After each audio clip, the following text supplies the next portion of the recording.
اس بکری نے آپ یعنی سیدنا غوث اعظم سے استفسار کیا کہ یا شیخ میں ایک موٹا بکری ہوں اور قصاب چاہتا ہے کہ میرے گوشت کو مسلمانوں کے بازار میں فروخت کرے۔ تو شیخ نے اس قصاب کو ڈانٹ پلائی اور اس کو اس کام سے منع فرمایا۔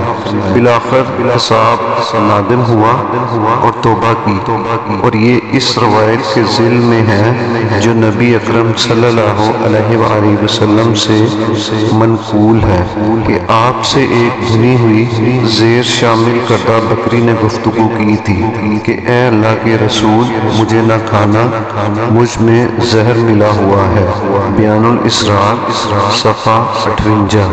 من جانب شعبہ نشر و اشاعت دربار قادریہ فاضلیہ بٹالہ شریف، فاضلیہ کالونی، فیروز پور روڈ، لاہور۔